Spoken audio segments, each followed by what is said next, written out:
బులెటిన్లో breaking news చూస్తున్నాం. అనకాపల్లి జిల్లా పెందుర్తి నియోజకవర్గంలోని పరవాడ ఫార్మా సిటీలో రక్షిత డ్రగ్స్ ప్రైవేట్ లిమిటెడ్ పరిశ్రమలో ప్రొడక్షన్ బ్లాక్ 1 హైడ్రోజన్ సల్ఫైడ్ విషవాయువులు విడుదలతో ఒరిస్సా రాష్ట్రానికి చెందిన 2 కార్మికులు అస్వస్థతకు గురయ్యారు. వీరికి మెరుగైన వైద్యం అందించి జరిగిన ప్రమాదంపై సమగ్ర విచారణ చేయాలని pharma city staff and workers union గౌరవ అధ్యక్షులు గణిశెట్టి సత్యనారాయణ డిమాండ్ చేశారు. భద్రతా ప్రమాణాలు, కార్మికుల రక్షణ, భద్రత, పరిశ్రమల భద్రతా ప్రమాణాలు పటిష్టంగా అమలు చేసేలా ప్రభుత్వం తక్షణమే చర్యలు చేపట్టాలని సిఐటియు అనకాపల్లి జిల్లా ఉపాధ్యక్షులు గణిశెట్టి సత్యనారాయణ డిమాండ్ చేశారు.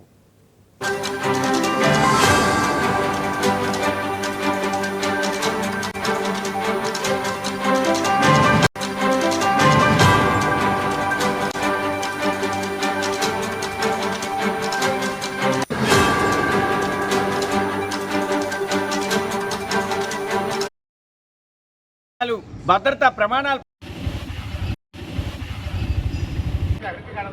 జిల్లాలో ఉన్నటువంటి పరవాడ ఫార్మా సిటీలో రక్షిత డ్రగ్స్ అనేటువంటి ఫార్మా పరిశ్రమలో సోమవారం తెల్లవారి 5:30 గంటలకు జరిగినటువంటి ఘటనలో విషవాయువులు లీక్ అయ్యి 2 కార్మికులు అస్వస్థతకు గురయ్యారు. హైడ్రోజన్ సల్ఫైడ్ విడుదల అవ్వడం వలన 2 ఒరిస్సా రాష్ట్రానికి చెందినటువంటి కాంట్రాక్ట్ కార్మికులు గౌడ్ అనేటువంటి మరో కార్మికుడు దేవీబాబు అనేటువంటి కార్మికులు 2 అస్వస్థతకు గురయ్యారు. విశాఖపట్నంలో ప్రైవేట్ ఆసుపత్రికి తరలించి చికిత్స చేస్తూ ఉన్నారు.